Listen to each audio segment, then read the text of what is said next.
तो चलिए शुरू करते हैं। अस्सलाम वालेकुम भाई। वालेकुम सलाम। डाला बिस्कुट कितने दे? 20 रुपए का।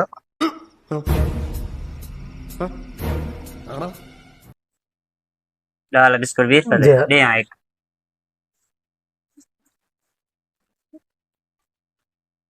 ठीक है देने 10 रुपए है ना, 10 रुपए लिखे पे 20 रुपए दे। 20 रुपए दे चल।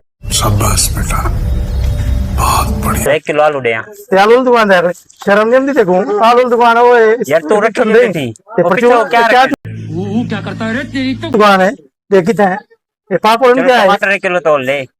वो क्या है दिमाग खराब ही मांझा अपना उठे जो सब्जी की दुकान मांझे परचून की दुकान है वो तो पीछे रखी जो कहीं ओडेगा लाल क्या है? हम दही पापड़ है लाल छापुर पापड़ रखी पापड़ गई। है सही है अल्लाह दा बंदा क्या दिमाग खराब लग दे तेरा पागल अच्छा ये मिर्चा तोल ले साथ रखे नहीं सामने ले।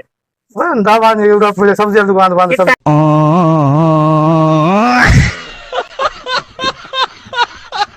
ये सब्जी वाली दुकान भाई। वो सामने सब्जी की दुकान वहां पर हूँ। हाँ वो है भाई।